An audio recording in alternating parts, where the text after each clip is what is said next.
Good evening, everybody, and thanks for being here. We're going to go ahead and get started. Again, thanks to everybody who's in here in person, everybody who's watching online, both live and on demand eventually. My name is Brian Gielen. I'm the Executive Director of Communications for West Des Moines Community Schools, and it's been labor of love over the last couple of months to get our bond proposal, the bond referendum together, and we're excited to present it to voters here coming up in just a couple weeks. On November 4th is voting day. So just a quick outline of what you're going to experience tonight. We're going to give you a short presentation. We've got a couple representatives from the district who are going to talk about the various aspects of the bond, our two pillars of foundation and access. And then after that, it's your time to ask some questions. And we will do our best to answer those. We're also going to give those who are online a chance to fire some questions at us as well, and we will answer those as well. So this is kind of our last go around, our last information session. We do have some new details to share with you tonight that we're excited to talk about, some playgrounds and things like that I think people are going to be excited to hear about. So you walk away tonight, we want you to be informed voters. If nothing else, we want you to know what the proposal looks like, what the potential impact would be on the district and the community, and so that when you go into the ballot on November 4th or a little bit sooner, that you are informed and you know what you're voting on. So with that, I'm going to turn it over to our superintendent, Dr. Matt Adams. He's going to talk to you a little bit about duct tape and other things. All right. Can you hear me okay? Okay. Well, welcome. One of the things that I say when I think about a gathering like this first is thanks for coming. Thanks for participating. And I hope you said something on the way out the door to your children, maybe to your spouse. Hey, I'm going up to the school. Because I've always said, I'm a former elementary principal, and I used to say, if you want your children to think something's important, they better catch you doing that. So if you said, hey, we're heading up to the school, we're going to talk about how to make your school better, and that's what they're talking about. It just sends clear messages to your children. And I'm telling you, they pay attention. They pay attention and they listen. I also want to point out, thank you so much, and I think this is important. We've got several board members in the room tonight. So I see Elizabeth Larson, she's the vice president of the board, is in the back. Mike Andreski, I didn't see you walk in here. I'm glad I didn't look right over you.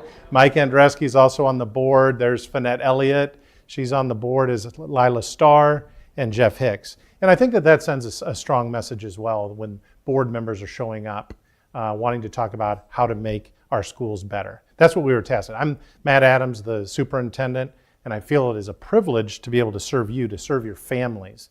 And so what we're kind of talking about here tonight is really an idea that was born out of our strategic plan when we started. We basically backed into the desired daily experiences that your children told us they wanted, that you as parents told us you wanted, and what our staff members. And so that's really, we started having conversations about how do the physical spaces allow us to deliver on this strategic plan. And that's what we're going to kind of talk about tonight. So we are on November 4th. We're asking you to go out and vote. Again, I serve you. I want you to be an informed voter. If after tonight's listening session, it makes sense for you to go out and vote a certain way, that's awesome. I've done my job. I want you to be an informed voter for a $135 million bond referendum, and I'll talk to you and unpack that for you today, as will Kurt Suber and some others. So I'm going to do what Brian's calling GeoBond 101. These are questions that people have asked us, and we've kind of built into our presentation. Sometimes you hear it called a bond referendum or a general obligation or a GO. They're all the same thing. They're basically a loan, a 20-year loan that we pay back with property taxes. And we'll talk about the impact on your property taxes later in the program. It does require what's called a supermajority. So it requires 60% of the voters to approve in order for it to pass. And quite frankly, this is the first time. If this sounds like a foreign concept to you, it's because we haven't asked the voters for over 2 decades to consider a general obligation bond. So it's been well over 20 years. And so you might be saying, okay, if you've been able to kind of do business in the last 20 years plus without going to the voters for a GO bond, then why now? What's changed, Matt? You might be thinking about that, and I want to talk to you a little bit about that. If you've been in buildings, this may look familiar. You're smiling already, so you know exactly what the role of duct tape is there. You can go into our buildings across the district and find duct tape holding down carpet squares. You can go into buildings and you can find furniture that has carvings of names and different things over the years, cabinetry and things where the formica is kind of peeled off, and you just the standard in those classrooms probably don't meet the standard that you have in your mind's eye for what you'd expect when you drop your children off to school. I illustrate this the best way when I want to be the employer of choice. I want to attract and retain the best of the best educators. We hired a brand new teacher. This was a couple years ago, and we were kind of talking about this, and he said, Matt, I brought my hot melt glue gun to work, and I glued the carpet squares down in my room, and then I glued some of the formica down because it was kind of peeling away. And when some of my colleagues saw that I had the hot melt glue gun, they asked me to come in and do their room as well. And I was like, how can I be the employer of choice when my brand new teachers are hot melt gluing their carpeting down? And I also want to be the school of choice. I want to be the district, that destination district where you want to take your children, where when you drive up and you visit our buildings and walk through them, you say, this is the place you want your children to get a great education. And so that's why we're considering that now. We do want to talk a little bit about the district funding sources, because I think that that's really kind of important to understand, when we're asking for $135 million, how does that fit in with the rest of the financial impact of the school district? I'm going to ask kind of Kurt to talk about that for a few minutes. Good evening. I'm Kurt Suber. As the financial officer.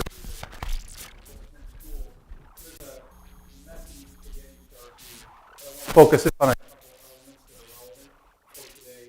One, at the very top, our general operating fund. That's where we pay our teachers, we pay our custodians, we pay a lot of our staff from that. About 80% of our. It's kind of in there. Yeah. This is exactly why we need a bond referendum, so we have equipment, sound equipment that works. How did we correctly. do in setting that one up? But at the top here is the biggest fund we have is our general fund, and again, that's where we pay for operating costs like that. And in fact, in the general fund, you can't pay for infrastructure costs. This Iowa law is set up uniquely for schools. But a couple that I'll touch on would be PEPL, or physical plant and equipment levy, which is also used for infrastructure, and then the SAVE, or the statewide penny, is what sometimes you refer to it as 1 cent sales tax. Those are the two funding streams that really are targeted for infrastructure improvements. And we do use those in a variety of ways. And you might think about infrastructure as only being brick and mortar, but it's really more than that. We look at it as technology. We look at it as software, different software and hardware actually, but different repairs and improvements over time, anything from musical instruments to the gators and the lawnmowers we have to have. So one of the things you'll see on the list in both of these our debt repayment. So we have these funding streams available to us. The voters actually participate in that on the left-hand side with the majority of that funding every 10 years, renewing our physical plant and equipment levy. But the decision was made within the last several years to borrow against these existing funding streams to allow us to accelerate projects. So if you think about the CTE wing up at Valley Southwoods, or if you think about the new auditorium at Stillwell, or the storm shelters at certain buildings, and various things that have been put in place over the last about 5 years, that's an example of what we were able to do by borrowing and then paying off that debt over a period of time. But we've tapped into those resources pretty well. We still have some monies available to us there, but we've tapped into a large part of it. And so that's why if we're going to continue to accelerate projects, it really dictates that we have to go to a funding source where we can get the proceeds now, get the projects done, and then pay off that debt. All right. So let's talk about a little bit about the proposed projects within this plan.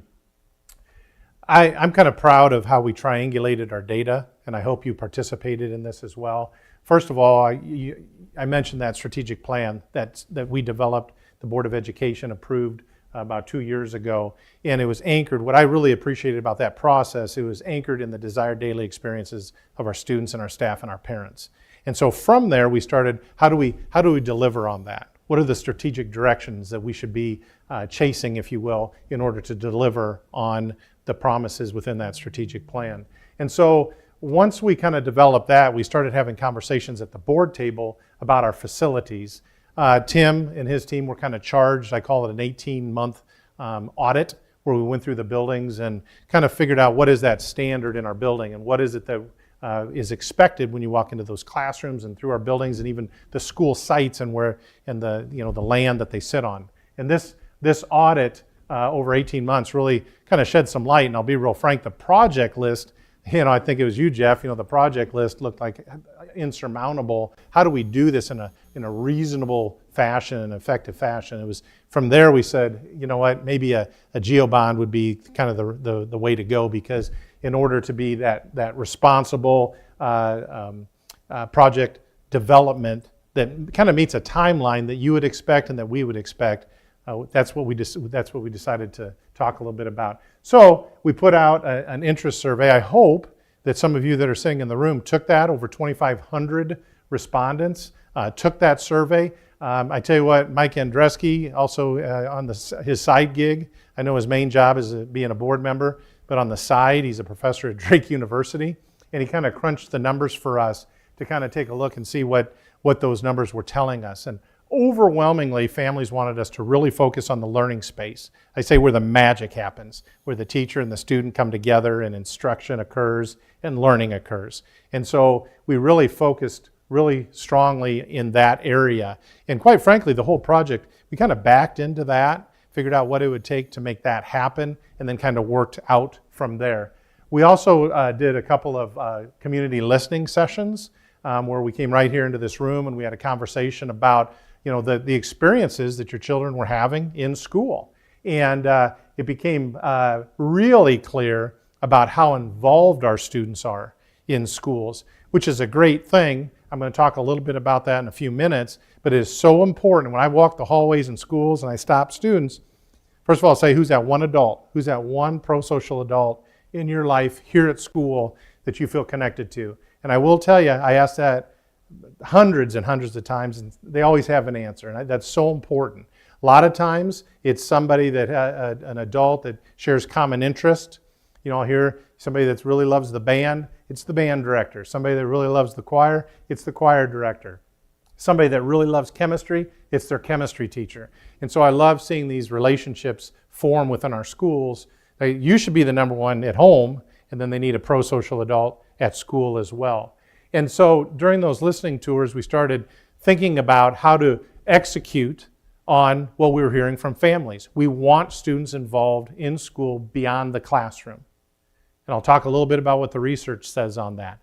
We don't want students just coming to school, going to class, going home. They've got to feel that sense of belonging, feel like they're welcome, feel like they're safe, feel like they're connected. And they do that through not only in the classroom, but also through extracurricular, co-curricular, clubs, and all of that. And so we'll talk more about that. So we called this the triangulation. We looked at all of these data sources and kind of what did we learn from them, what were the themes, what were families wanting, what is the community looking for, and we began to develop that project list based off of that data, that information.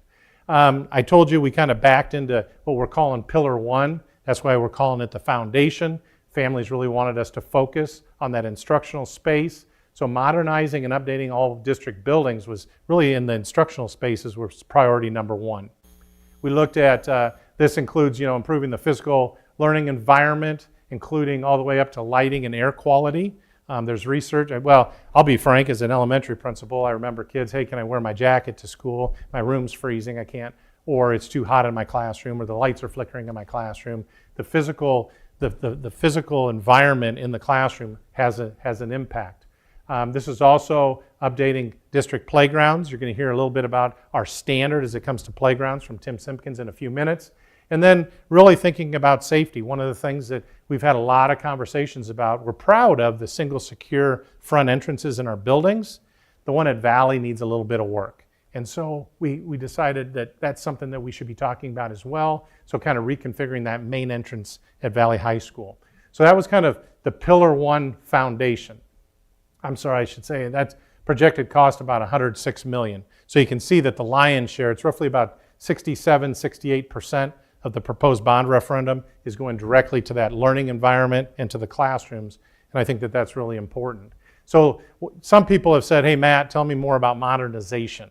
What does that mean? And so really that's about the casework in the classroom. That's about the furniture and having collaborative spaces. We want students to be able to work in a meaningful collaborative relationships, one of our core values in our strategic plan. It's about finish upgrades. That can be, I think, carpet and paint, our HVAC systems.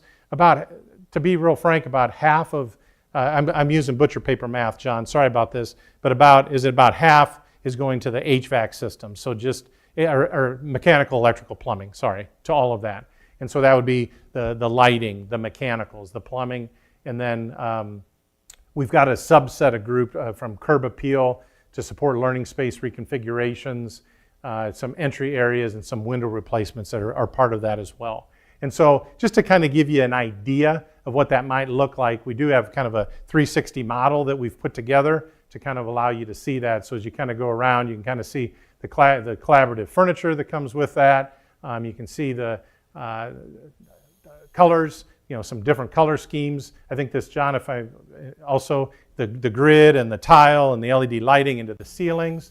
I think we have a projection. If this room were to, and every room is different, so please don't think that this happened to every room, but if a room needed to be gutted and redone, that'd be the tune of about $48,000. Is that right, John? Okay. And so, we're going to evaluate each room and go room by room and figure out what they need and be able to respond accordingly, so you can see some of the cabinetry and all of that as he's done that 360. So really focusing on the room with the LED lighting and everything that comes with the modernization. Okay? The other thing that comes on that plan, that particular plan, is about the playgrounds, and that's been really important at our elementary schools. And so Tim has actually worked with the elementary principals to develop a standard for playgrounds, and that's a detail that we wanted to share with you tonight. I think it's important, particularly if you're on a PTO or PFC or PTA, you've probably had conversations about playgrounds at your schools, and so I think you want to kind of hear this update about yeah, so we put together a group with the elementary principals and had some conversation with some gym teachers, and how do we make, the word standard is the classroom, the standard playground, so how do we upgrade our playgrounds to make them all similar? Obviously all the structures are going to be a little bit different, but one of the things we really landed on was the surfacing of our, obviously a playground has a green space, a playground has an asphalt or a hard surface, and then our structures sit, right now, the majority of our structures are sitting on top of wood chips. As a standard, moving forward with the bond passes, we'll work to bring in a synthetic turf type of material, which will help on the maintenance side of things.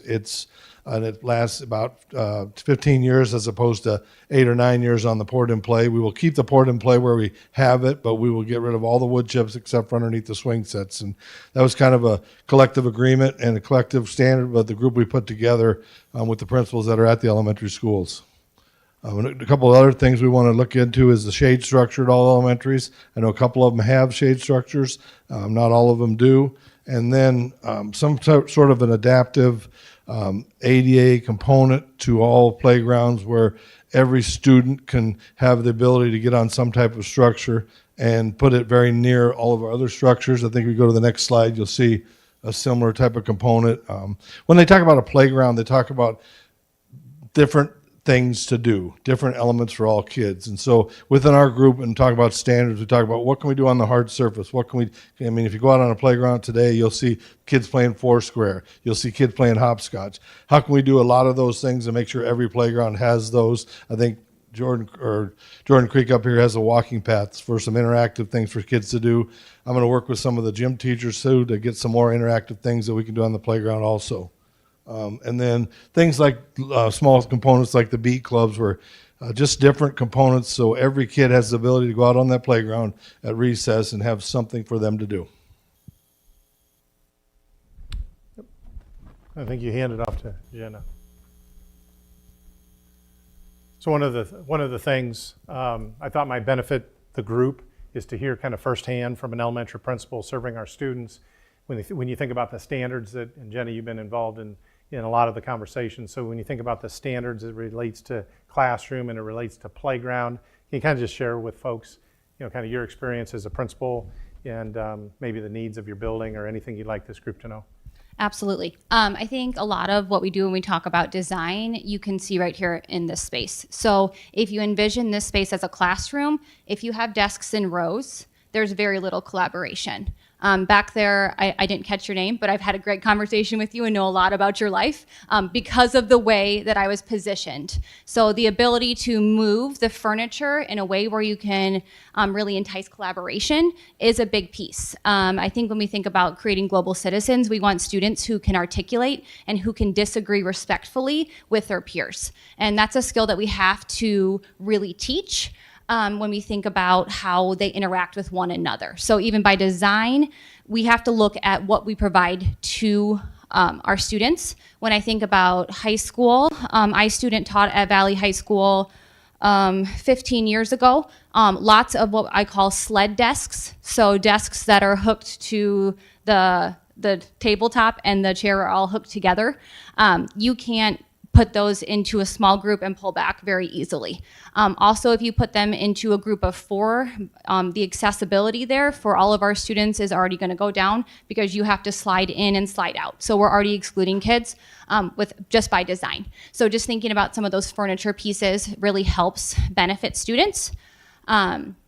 I love it. They gave me the mic, Dr. Adams. This is going to be great. So I do things a little weird sometimes because it's how I lead and how I believe and stay true to my core values that you can lead in different ways and get different results.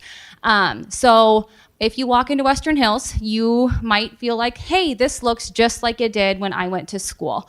But that's not okay when we think about how the world has changed in the past 25 to 30 years. When you're walking down one of my hallways, you can see that hallway was made in 1967. And then you walk up to my upper hallway and you say that was added in 1974. And then you walk to my other wing and it has different brick, different floor, because that was added 20 years later. So it's kind of hodgepodge together in a way that makes it so it's not cohesive. And when you think about the overall student experience, it's really important that our students are able to walk in and feel a safe place that they belong. And right now when you walk in, it's like, hey, it's 1992 here. And then you jump over to my library and it's absolutely gorgeous and has all that modern feeling in it. But it's really hot. And so even though it's a brand new space, it usually is about 15 to 20 degrees warmer than the rest of my building. So thinking about HVAC and that part there, Tim's giving me the eyebrows right now. That part there is at times hard for our students.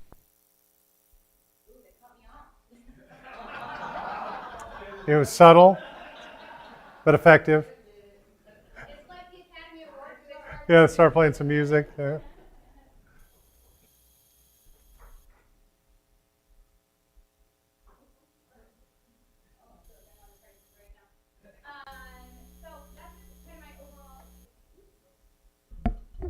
My overall experience has been one that's a little disjointed when you move from one part of the building to the next. So I think about our students and their overall pathway. You spend 6-7 years at Western Hills, then you go to Stillwell, it looks a little different, and that should be okay too. Each of our students has a rich history. We're not trying to erase the history. We're also just trying to elevate it so that way students have a similar experience from one building to the next. Then they go to Valley Southwoods, and then they go to Valley High School. So it's just thinking about that overall pathway and trying to standardize that for students and really encourage collaboration and engagement. And really, when we think about the overall strategic plan and what we want for kids, it's to stay true to those values and having that appropriate furniture in place, having proper ventilation does contribute to a better learning environment for our kids. Anything else you want me to hit on? Okay. Well, I mean, real life, you're living that day in and day out, so I just appreciate you sharing that. Absolutely. So you can see we kind of, like I said, we kind of backed into that pillar one, that foundation, that instructional space and how important that is.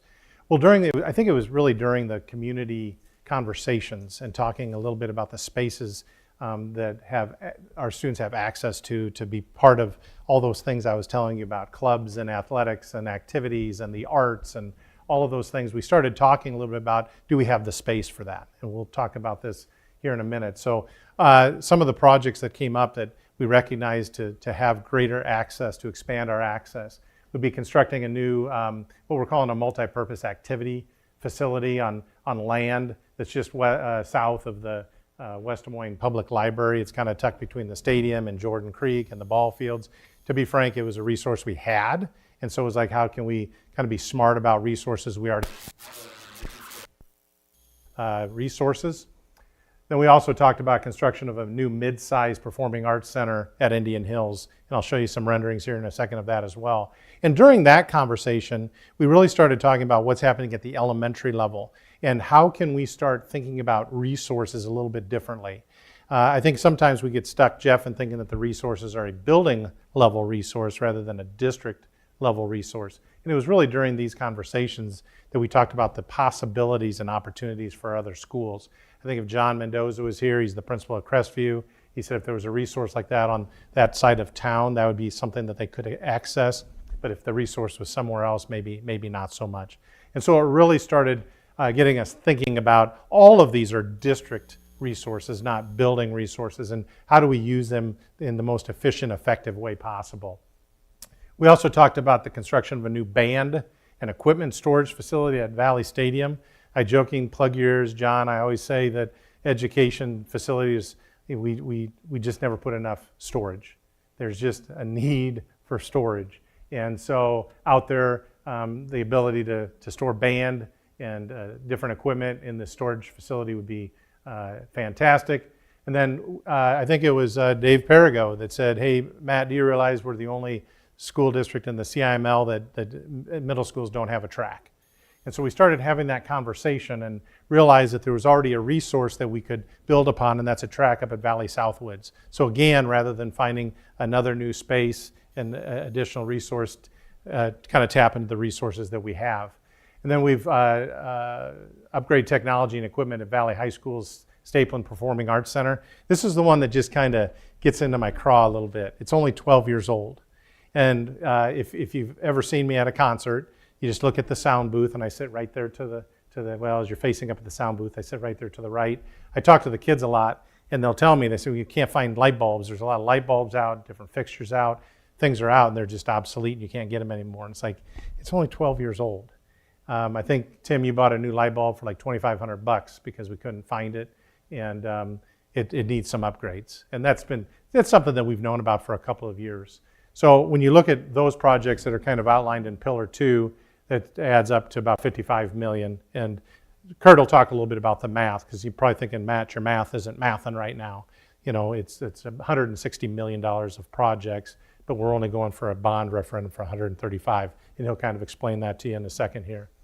I want to show you a couple of renderings so you can kind of get an idea. We've been working with FRK, our architect, that's John Darvaux, tonight. Thank you for being here. This would be a rendering of that multi-purpose space. You might say, Matt, when you say multi-purpose, what are you talking about? I'd say, what am I not talking about? Starting from archery to junior ROTC, to cheer, to dance, to boys and girls wrestling, to softball, baseball, soccer. I won't list them all. Track, obviously, and football could go in there as well. So, and then there's some classrooms and some spaces that, Lego League could go in there. Clubs could meet in there. All kinds of different opportunities for clubs to utilize this space. Excuse me. Here's kind of a rendering. There's so much design to be done on this. Once, if the bond referendum were to pass, we'd obviously be talking to families and coaches and club sponsors and fine arts folks to try to figure out what's the best way to utilize this space. But we do know that we kind of want a track in there, so this is kind of a rendering that John put together just so you can kind of get a sense of that space. I kind of shared that it would go kind of tucked in between the stadium, Jordan Creek, and what is that? Oh, the retention area. So just kind of fitting it in some space that we already own. We also were trying to really capitalize on, can we kill a few birds with one stone? So you can kind of see that parking lot kind of out front. If you've ever gone to a football game or a soccer match or really any activity that's been hosted, because we do host a lot of a lot of events at Valley Stadium, parking is pretty rough. And so there's about 135, is that right, John? The 135 more parking spaces, so it could kind of be utilized in a couple of different ways. So that's that multi-purpose facility location. And then let's talk about at Indian Hills, kind of a performing arts center, about 500 seats. This would be, well, let me just show you. There's the existing building, so that would be off to the northeast side of the building. I will tell you, I'm proud of the relationship that we have with the city of Clive. We talk about that green space a lot. We talk about it a lot, and it's a green space that people access. So even considering that parking that would go in there to add parking for that would also be utilized by folks, because when you go to a park, there's usually a parking lot, and then you can head on to the park. I think David Perigo would tell you that during Tiger football, you would definitely utilize a parking lot over there. Apparently, I've never experienced it, Zach, but I've been told that it's a sight to behold if you go over there. And so that's the Performing Arts Center piece of it. I tell you what, this is a piece where, there's times when I'm out talking publicly, you say, well, Matt, you've got, a couple projects that, I can see, Matt, that the lion's share is going to the classroom and enhancing learning, and you're also talking about expanding access. And why is that important? And does that even contribute, what we're considering here, that pillar 2, does that even contribute, to our overall mission? The educational benefits, the research that's out there that connects, and I'm going to talk correlation, maybe not causation, but the correlation between students that are participating in an activity of some sort other than going to class, like I kind of framed it to beginning with. They get better grades and test scores. The research shows that. There's reduced absenteeism and dropout rates, and there's higher educational aspirations. And I'll tell you what, I have seen this one firsthand, because I love talking to kids in the hallways, and there's kids saying, I've got one young man that I can picture when I love telling this story. He says, I'm going to go play football at Alabama. I'm hitting the weight room. I hit it all summer long, and I aspire to do something in Division I football, go to college, and do something big. And so it's fun to hear students talk about, aspirations in post-secondary. And that happens, through participation in clubs, fine arts, sports. Some of the developmental factors that I read about, improved time management. We all know that. Sometimes when students get a little busier, it's actually, they're better off because they learn to manage their time a little bit better. Enhanced cognitive functioning, increased self-discipline and resilience. That's important. Just better physical and mental health and overall. And then that greater school engagement and belonging. And that was something that came out loud and clear from families and students in particular. They want to feel that sense of belonging. They want to feel welcome in their school. They want to feel safe in their school. So being a part of something is important to our students. With that, I want Zach, I want your voice in the room as our new athletic director, activities and athletic director in West Des Moines Schools this fall, and talk about, did we get the mic fixed? A little bit about the challenge. As you've kind of gone into this new job, kind of the challenges you see about providing access for our students. I think this is year 20 here for me in the system. And since I started, our programming is only increased and our space hasn't. And so, to make this really, really simple, we don't have space. And so when I think about right now, our dance team, we have to rent. We rent a dance studio that could easily go into the multi-purpose facility.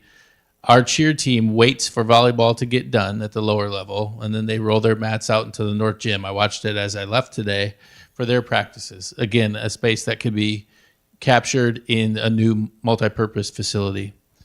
When I think about our junior highs, and Matt touched on this, and it's a passion area for Mr. Perigo, but in mine as well. We at Indian Hills for 12 years we painted white lines on grass, and we made it work. But sometimes it rains, and sometimes it snows during that season. And so having a space at Valley Southwoods that can be designated for 8th and 9th grade track is huge. I think about inclement weather for our band, and how many days can we get inside when we're in a wet bulb too hot, or if it's too rainy in the morning. They just had their 64th consecutive, I think, Yeah, 64th. Division I rating, and so they're practicing, and they're practicing in all elements. And so when I think about all the activities that have grown, robotics, another example, big competition this weekend. Our volleyball team couldn't practice on Friday because of that.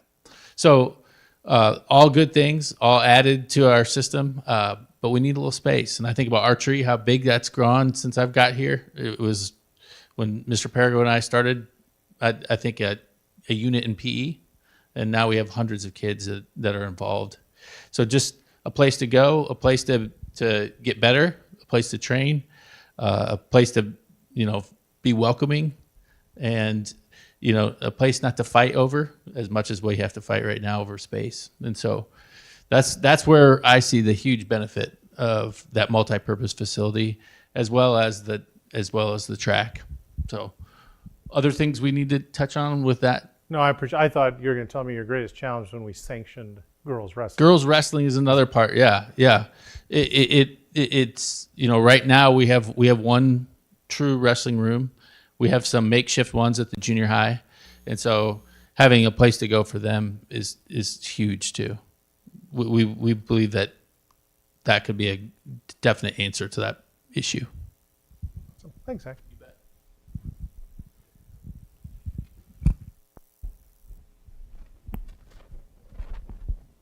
A little bit more on the money side of this. This chart shows you where the money would go. The projects total 160 million. You might ask, well, why are you doing a $135 million bond referendum then? Well, we can close that gap by, number one, some proceeds we still have on hand when we borrowed money more recently, and cash flow that we've taken in.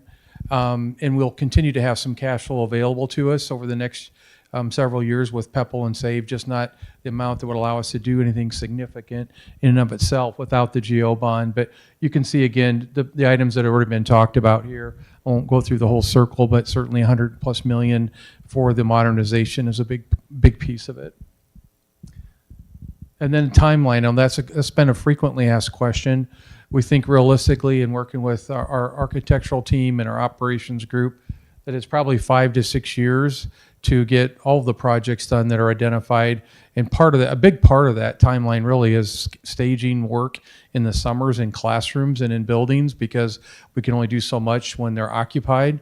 And so that's really what extends the timeline even out as far as that we're suggesting. But we also know that without the bond, it's many more years to do it, to do the work, and it'll just be a much longer timeline to get things done, and a less proactive approach. We think by being proactive, some of these things that we've identified can get done within the next 3 years, I would say. I think we're pretty comfortable with that. I think about the activities center as a good example of that. So what's the tax impact of that? We've said, so the $135 million bond would add $1.52 to the property tax rate. You can see how West Des Moines Schools stacks up relative to our peers in the metro area. We would still have the lowest tax rate in the metropolitan area when it comes to school taxation. So that's pretty significant, and we're proud of the fact that we have such a low rate, and we know it'll still stay low in relative terms to all of our peers. The impact on a residential owner, a homeowner. So we've used 300,000 as our benchmark. Early on, a statistic came up was about the median price of a home in West Des Moines, roughly 290,000. We rounded up to 300, but that would be for that $1.52. That's about $17 a month, or just over $200 a year for property tax owners. One thing wasn't mentioned earlier, Dr. Adams mentioned that the bonds will be 20 years, and that's accurate. That's how general obligations bonds are typically issued, but we are not precluded from paying off the bonds early. There is usually a period of time, I usually think of a term like about 8 years, where bonds are what they call non-callable. So they have to be outstanding for the bondholders for that long. But if there's resource available, as we have opportunities in our property tax levies, we can accumulate funds and we can then try to pay off the bonds early, which saves interest cost. Good example, and I'm not promising anything, but I think a prominent example in the metro area of that was when Johnston built a new high school not too many years ago, and they actually paid off their 20-year bonds in 11 years. So again, that's just what can happen. Doesn't mean it will happen with us, but again, the point there is they can be paid off early. We don't have to hold them for 20 years. Okay, Brian. All right, thanks everybody. Have we talked about Election Day on November 4th? I think we've touched on that by now. So that's the main point of this evening, was that you all leave more informed voters. Again, we want everybody to get out there and vote and to be informed when they do vote. A new piece of information on there that we found out, there will be a satellite early voting location that we share a parking lot with over here. The West Des Moines Public Library is going to have early voting on a week from today from 10 a.m. to 4 p.m. So that's another option for folks to get to. Otherwise, we have all that information on when, where, how to vote on our website, wdmcs.org/bond. If you go there, you can, we've got a link that'll take you right to the Polk County site so you can get all of that relevant information. This is the point at which we're going to stop talking to you and give you a chance to ask some questions. And we will ask that everybody use the mic for the sake of those who are watching online. So, any questions at this point?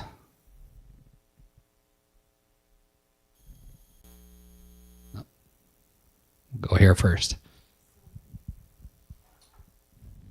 So if the GeoBond goes through and West Des Moines has access to these funds, how close does this get the West Des Moines school systems to meeting everything they need to get done? Like, are we 80% of the way there? Are we 100% of the way there for the next 5 years, 10 years? What's that plan?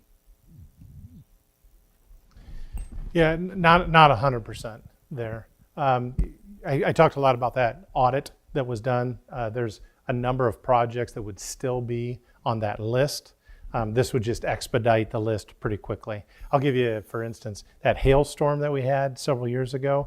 To be real frank, we kind of were able to take advantage of that. Over $25 million worth of new roofs were put on our buildings, which took them off the list, because managing roofs, manage concrete cracks, everything has wear and tear, right, in your home. The more you use it, the quicker it wears out.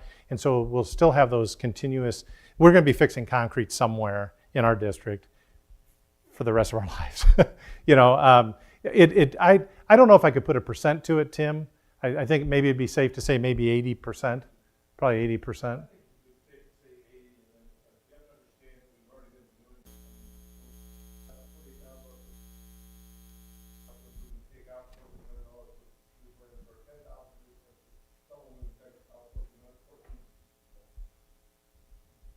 When we talk about that, some of the things have been ongoing. The last couple of years, we put carpet in a couple of buildings. We painted a few classrooms. So I keep saying we don't want to spend good money for bad or bad money for good. So it's been ongoing. So when we say $48,000 per classroom, some classrooms won't be near that expense, except for the HVAC and the MEP side of things. But we've been going along with the original plan to keep our buildings upgraded.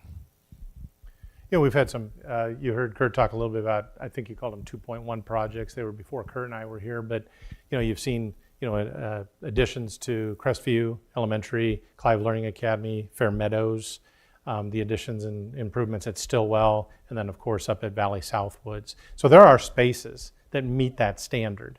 I also jokingly say that I have some of the best floor covering in the district, butted up against some of the worst floor covering in the district, you know, as we just consider a continuation of those projects, and that's important. So.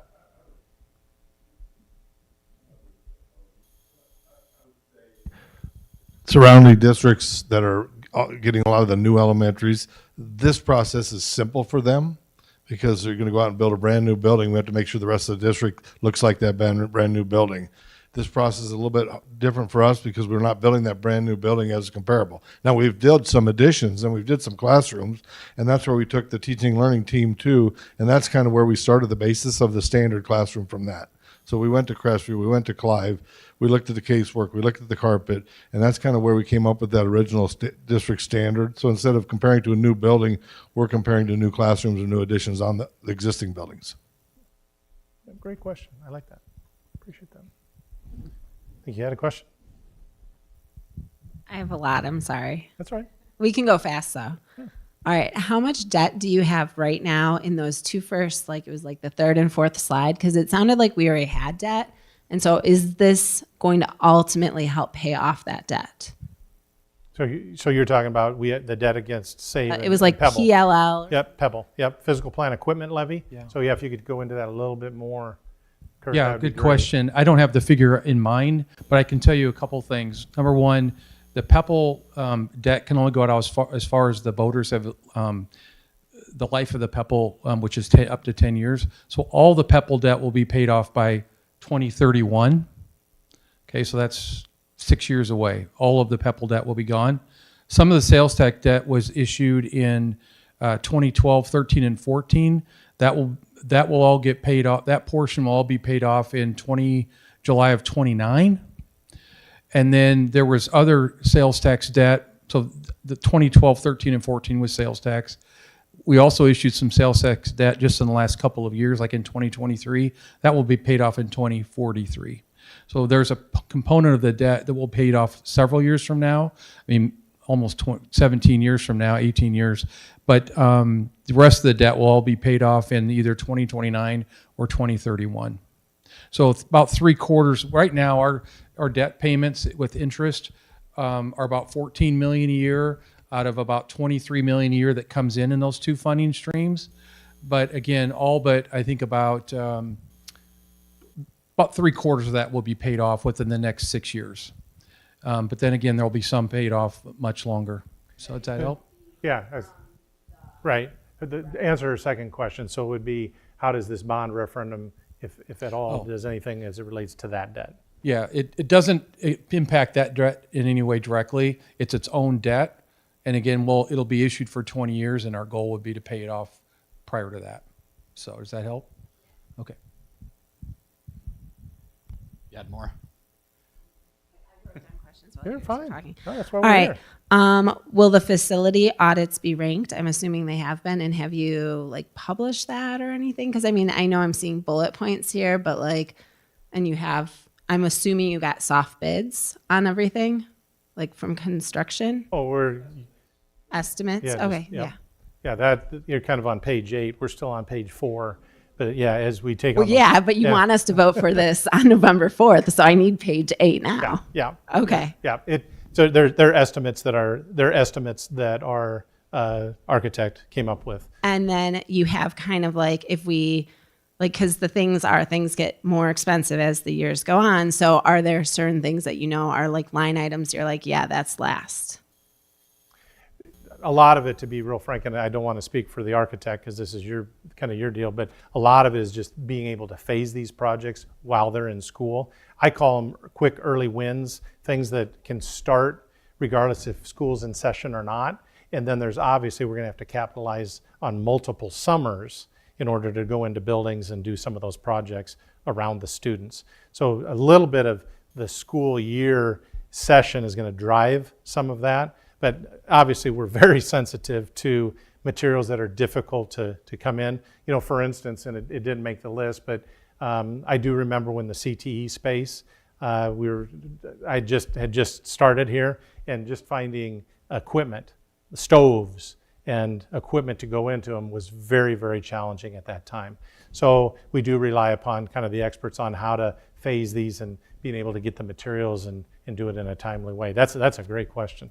In the 360, it made it look like all of the things were tables versus any desks. And I know that the principal at Western Hillside, I'm sorry, I didn't catch where, was saying how it's great to do collaborative. Are you looking at just tables? Or are you looking at having things that can have that movable space? I need help with that. Both? Okay, so each classroom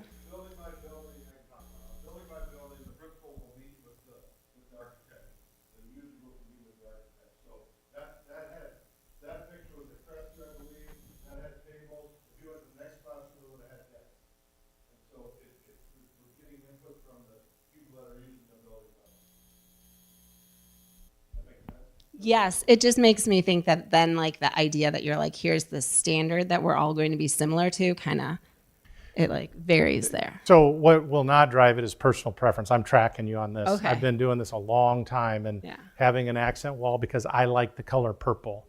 Having furniture because I be here's in terms of in an elementary classroom, for instance, here are the standard pieces of furniture that you have to pick from. And they're not going to be leafing through a magazine and say, hey, I want a couple of these and a couple of those. There'll be standards. Ooh. Yeah. Okay. I know you're going to hate this question. What about asbestos? As you guys are doing things to these old buildings, Right. what are you doing? Have you You got factored it in a abate. budget? I mean,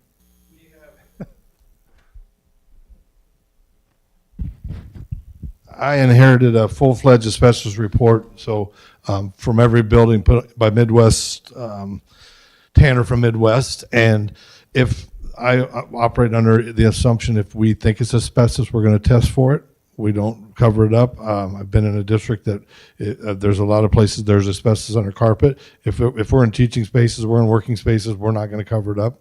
Even though you're allowed to do that, sometimes with asbestos, we get rid of it. And so if anybody asks about it, we test it, but there's a full-fledged district-wide test that I have my hands on, and so we know if there is any, basically. Obviously, there's some unforeseen areas that underneath sheetrock, but I operate within the standard. If we think it even has a chance, we're going to test it and get rid of it. that's a great, no, that, yeah, that's a great question. So, I mean, like you have something. Oh, so built in, is Yes, something cooked built in on that, baked in for asbestos? Yeah, I don't know that there's a specific amount, but I was here several years ago and we did a lot of building renovations. Every time there was asbestos, it was abated. It was not just, we didn't just ignore it or take a shortcut around it. So there's been a tremendous amount of asbestos abatement over the years. It's, Yes, but she's wanting to know about, is it built in the budget? So let's go to John. It's not built in the bond budget, but it's built in the save capital budget. So when Kurt talked about the save revenue coming in, we have some placeholders already for carpet, or concrete. We have some placeholders for environmental when things come up. We have some placeholders for HVAC repairs out of the yearly capital save that's not a debt service, if that makes sense.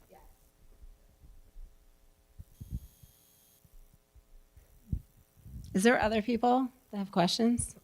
You're good. No, keep Okay, going. This all is right. awesome. Okay, It's awesome. Hey, we've been spending months and months on this. I love talking about it. So ask some questions. Yeah.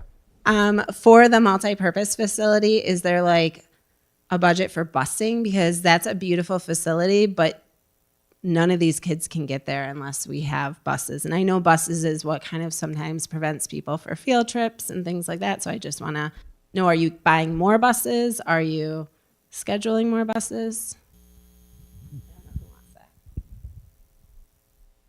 I don't know if I have an answer for that. You kind of run transportation. Obviously, we're committed to access. And so, I think a lot of students drive to practices. A lot of students drive to, play. Like right now, the fall play is going to be in a couple of weeks. And you see the parking lot just full of vehicles. I know that the sound crew is in there working, as is the group. So I know that's part of it. But I also think that as teachers or club sponsors, I mean, that would definitely be something that they would have access to. We haven't personally built in any kind of cost yeah, associated. we've talked about it predominantly from before and after school use. We really haven't talked, we know that Jordan Creek's going to have access if they want to just because of proximity, but we really haven't talked significantly about what does daytime use look like. We really know it's going to be before and after school, and weekends is going to be a bigger emphasis. Dave, do you want to take this? Okay, thank you. At least from a junior high setting. Yeah, maybe somebody that doesn't have a car to drive over Yep. there. So thinking of junior high setting, I know exactly where you're coming from on this. What these two facilities will allow for us junior high wise is, we do bus Stillwell students up to Valley to be able to practice track. Where we run into the major issue is you're correct on there's not a lot of buses at the end of the school day. What we can do is we can bus Stillwell to Valley, run that same bus over to Indian Hills and pick the kids up and drop them off at Valley. The problem that we run into is then the high school track team comes out and takes over that facility, where for us having a separate facility such as the multi-purpose activities space and the track, we can run those buses back and forth and just have our teams start, maybe 20 minutes later. It's also been a part of our conversation with transportation of, hey, this, these are going to be facilities that we're putting money into. We want to ensure that we have the availability of buses and that thing. One of the things that they added on this year that we haven't had is 12 passenger vans. So we have a couple of 12 passenger vans that actually are helping free up buses. I'm able to utilize those 12 passenger vans to take our show choir, our honor choir, which then is freeing up a bus for me to be able to utilize for other things, which has been a huge shift of availability of buses for after school. So I think something to keep in mind with that, especially coming from the middle school side of things, if you're taking the kids from Indian Hills or from Stillwell, you have to get them back to those locations. A lot of times it's, practice is over, figure it out. I can figure it out, but not every family can. Point.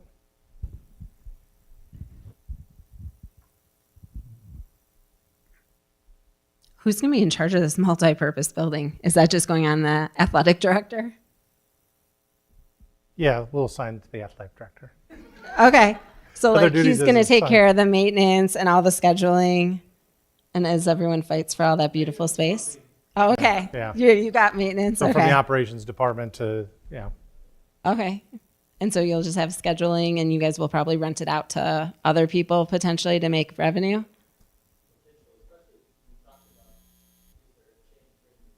Mm-hmm. And like Sunday? Yeah, okay. What bank are you getting the bonds from? And maybe I don't understand bonds. that's a good question. We actually have a couple of resources we work with on the bonding. One is Piper Sandler. They're our financial advisors when it comes to bonding. And then we have bond counsel through Allers Law Firm. But ultimately what will happen is there will be when we're ready to issue, say, $30 million worth of bonds, there'll be a sale and it'll be all electronic, and there'll be entities around the country that will bid electronically for those bonds. The best interest rate wins. And so in terms of the least cost to us, and so that's the process we use. Again, we've already had a meeting with Standard & Poor's to look at our district bond rating. And so that happened several months ago, just as a normal process because we have bonds outstanding. But again, it'll be a publicly bid process to answer your question. Well, this one's patio, okay? But I just want to know, like, you didn't talk about pests like mice and like bugs and bats. And I just know that my kids have come home with stories about that in their elementary school. Like, as in, yeah, they were taking the book bin back to the library and there was a dead bat. So, I mean, in this, you are planning on like doing that. Did you just call? Yeah. Yeah.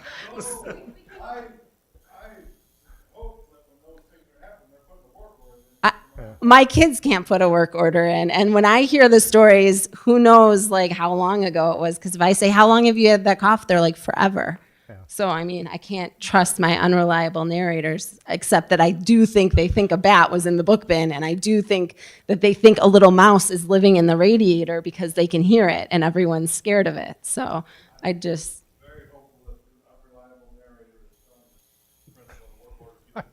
No, my kids are like super sweet and would never like talk out loud. So like, they're not.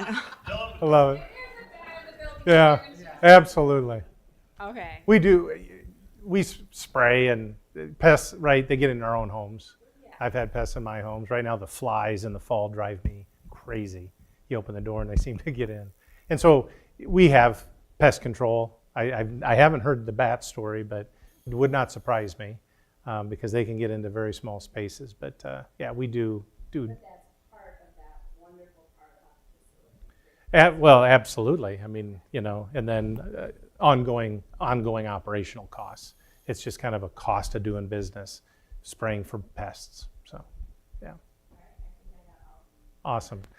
Don't be bashful about that. This is why we're holding these sessions. So it's kind of awesome that, yeah. Yeah, absolutely. Yeah, it made my night. So thank you for being here, sharing those questions. I've got two more, if that's all right. Absolutely. One is more of a statement. I love the fact that we have K-6 elementary, much because our 5th and 6th graders get a chance to really use our playgrounds and play and get activity out and exercise out. My request and plea is that you please don't dumb down the playgrounds when you put in new playgrounds. West Des Moines community has made their playgrounds, public playgrounds, not fun for over 10 years of age because they're just too easy. So my request would be that you make playgrounds so that the 3rd, 4th, 5th, and 6th graders are challenged by it, have fun climbing on it. Because if you make it all easy, nobody wants to play on it, and then they'll use it incorrectly. They'll climb all over the frame of it because there's no way to actually use it correctly. So that's you got a principal shaking her head, and I would agree with that.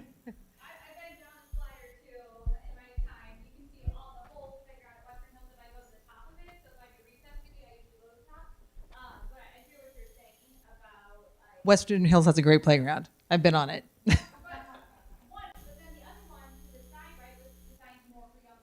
Right. Right. And then also thinking about how you can then, bring in the other desks, right? So like not up all hits. That really does appeal to older students, right? Also really big place where there's a lot of fights. So you have the pre-teach skills and pre-teach collaboration if I go back to like the environmental parts of the class. So you're trying to figure out those things and trying to make sure that you're aligning because it is a big camp. Because you have 4-year-olds that enter in August up to 12 or 13-year-olds. Right. And I totally get that you wouldn't have all playground equipment for all children because you've got 4-year-olds and 13-year-olds. But I just hate older kids not having something fun to play on. The other thing is, if the bond doesn't pass, what doesn't get done? Well, I mean, but probably pillar. There might be some things pillar that just 2, don't happen. The pillar 2 probably doesn't happen. Pillar 1 continues to go in the same kind of trajectory and kind of reactive and address things as they kind of come on, and obviously in a lot longer time frame. But I think it'd be safe to say pillar 2 probably doesn't happen just because of the general upkeep in what's in pillar 1. That makes sense. Yeah. Oh, pass the mic back there. Thank you. So mark down. You want American Ninja Warrior playgrounds. That's what you're. Gotcha. Yeah. Yeah.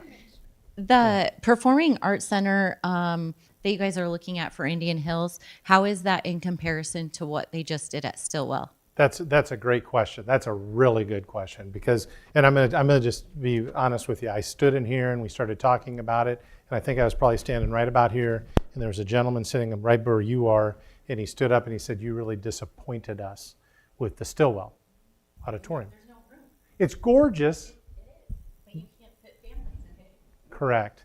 And so that really prompted the conversation about, okay, it's not this size, but it's also not Stapleton size. We need something kind of mid-size. So we started off by kind of calling it a mid-size, 500 seats. So we're wanting to put 500 seats, and really, three what? Yeah.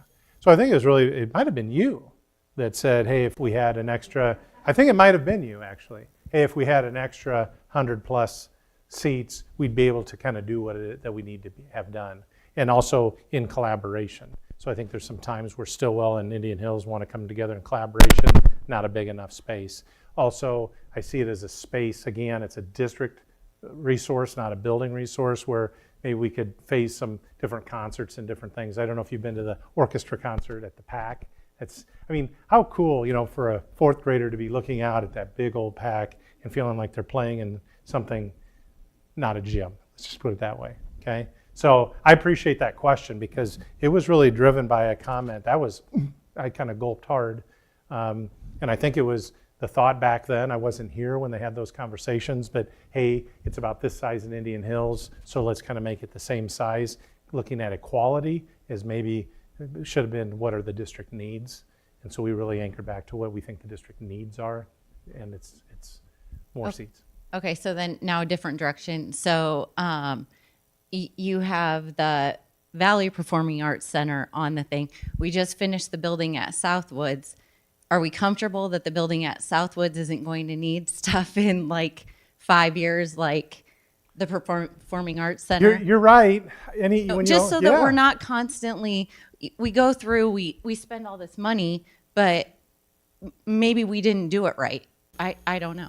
I don't know if I would say we didn't do it right. It's just everything that in your own home, it has wear and tear to it and maintenance to it.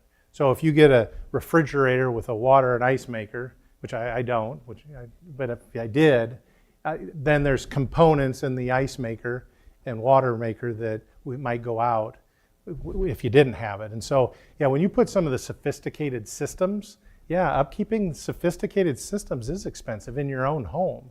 And so, but that's why it's really important to maybe not do delayed maintenance on some things, be a little bit more proactive and do preventative maintenance on things. And when you have systems, because right now, I'll be frank, I feel like we do delayed maintenance on some of our HVAC systems because we're constantly running around and chasing and trying to shore up, where we could get on the front end and do more of that preventative maintenance on systems that have been recommissioned and commissioned right and done right, and stay ahead of the game. I think that's important. But you're right. Anything you bring into your home, it's like I've just brought in another potential project, another appliance that can break down and might need replaced. So that's part of, I don't want us to shy away from having the resources we need in our school district because of that, but I do think we need to have a plan on the maintenance in the backside of that, right? We pour concrete for playgrounds.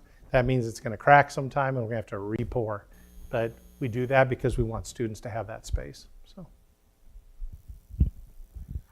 Going back to your question about like what projects have to be on there, when I was talking to my PTO, okay, I work at an elementary school, so this is going to sound like a very elementary thing. So if you think about all the projects for the next 20 years that we have on there, a lot of them are in that pillar one. So they're all little cups, okay? And we all have them placed all over the place. And Tim's over here with a little pitcher, and he is just dumping a little bit of water in every single one of those cups.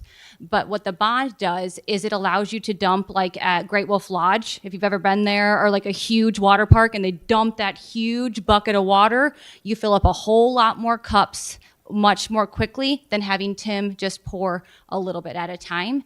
And the problem with the little bit at a time is by the time you get done, Tim will probably be retired, but somebody else will have to then start over again because the wear and tear after 20 years on carpet shows.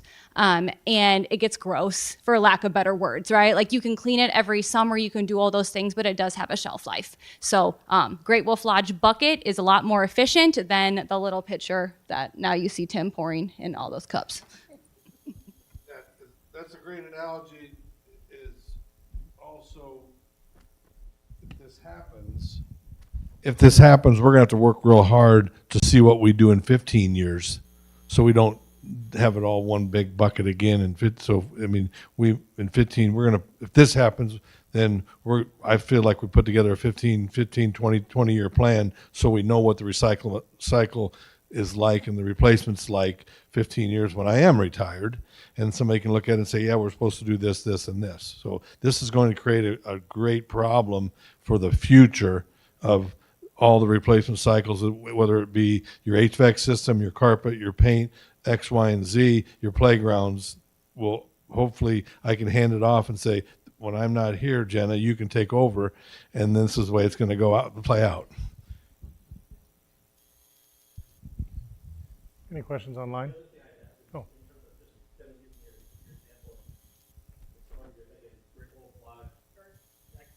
Oh, sorry. Just to maybe preempt concerns, using that analogy, the concern of, okay, the Great Wolf Lodge, big bucket that can allow for a lot of leakage or a lot of wasted water. And so I think just also remembering that even the multipurpose facility, the band facility, each of those projects will still come before the board. There's the bidding process if it reaches that threshold. There's a lot of governance and design work that goes into each of those individual projects and work. So I certainly, as a board member, don't think of this as a blank check where now it's free will spending. There's a lot of checks and governance and processes in place for each of these projects as well. Yeah, that's a great point.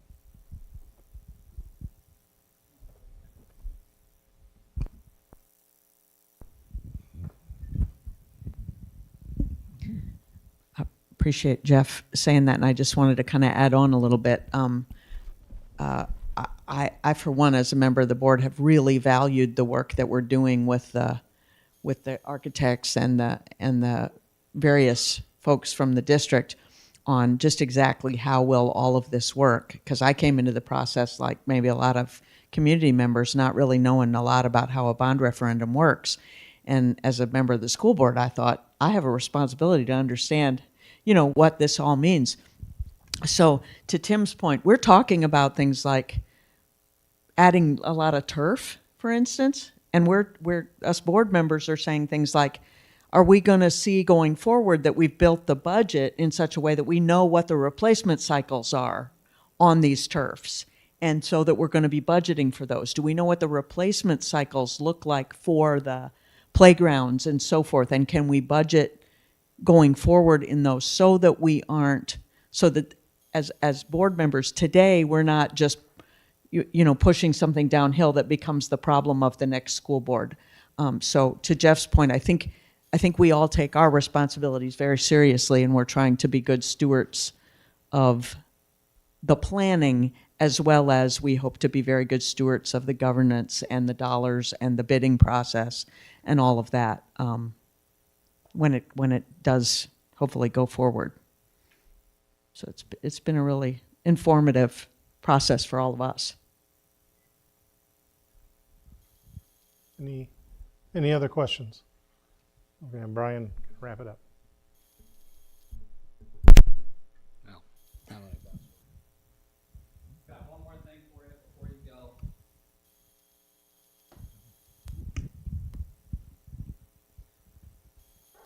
Again, thanks for the conversation. This has been great. Great questions. I think, Tim, what you said resonated with me.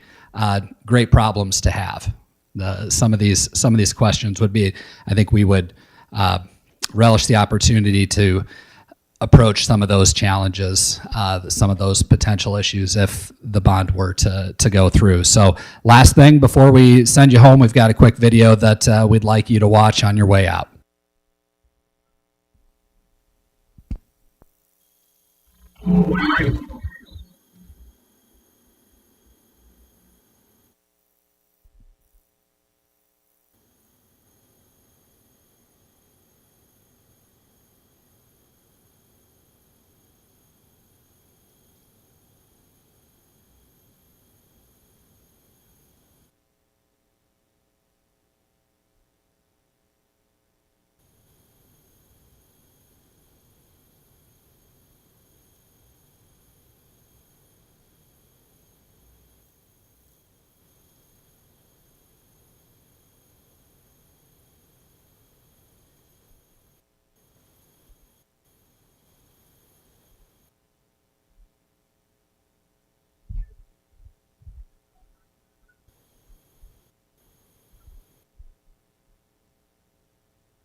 Thanks, everyone.